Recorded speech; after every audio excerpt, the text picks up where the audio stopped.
A long time ago, in a faraway village tucked between green hills and golden fields, there lived a humble farmer named Thomas.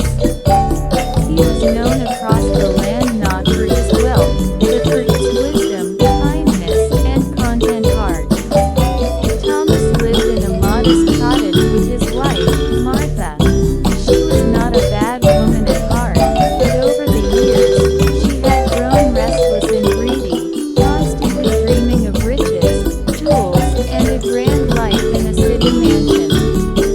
They lived a simple life, plowing the fields, tending their animals, and selling crops in the village market.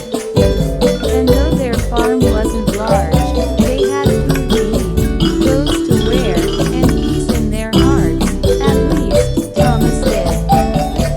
Scene 1. The Mysterious Gift. One morning, after a long drought, Thomas was walking by the woods looking for birds and mushrooms. The earth had cracked, his patch had dried up, and his crops were withering. As he trudged along the edge of the forest, he heard a soft whimpering sound.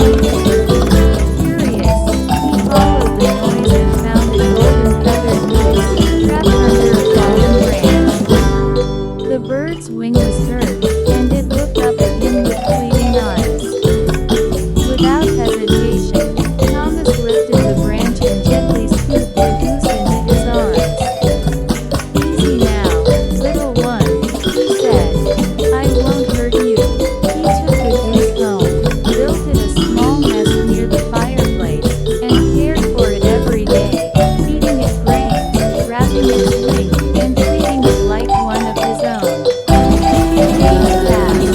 Then one morning, Thomas walked into the kitchen and found something astonishing: a golden egg laying beside the resting goose.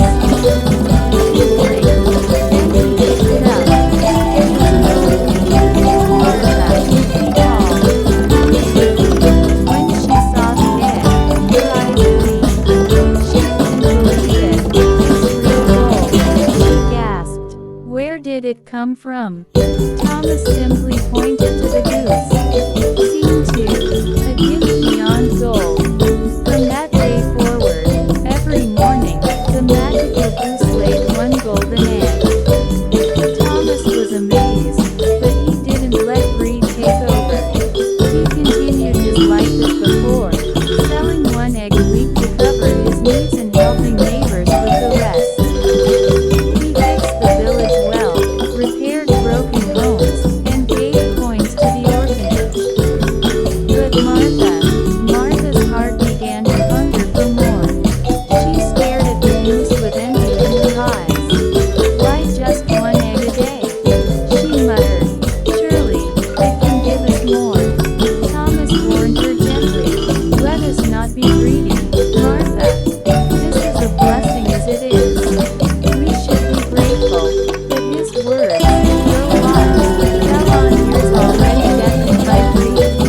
Scene 3. The Spreading Grief. Martha began dreaming of palaces, servants, golden carriages. She stopped helping around the house, wore new dresses daily, and spent hours counting coins in her chamber. She begged Thomas to sell more eggs. He refused. "If we take only what we need," he said, "we will always have enough." But Martha grew impatient. She began to think, if one egg comes each day, then surely, inside the goose must be hundreds. What if we take them all at once? That dark thought began to twist inside her like a weed choking a flower. Scene 4. The Foolish HTT.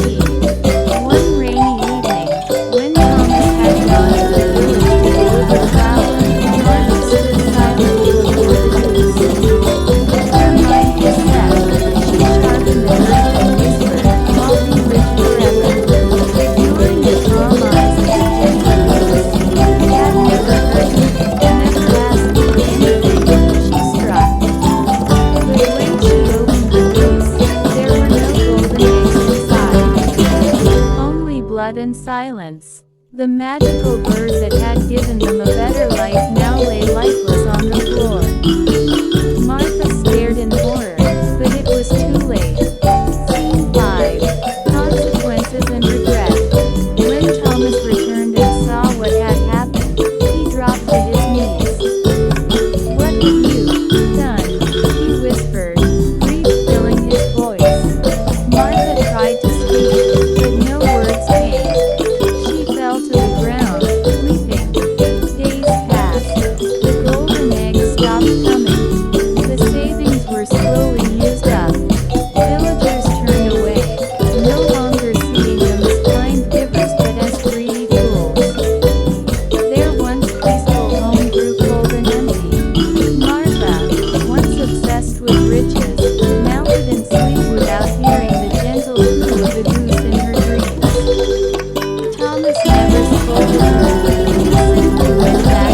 magical goose had given them more than wealth, it gave them wisdom.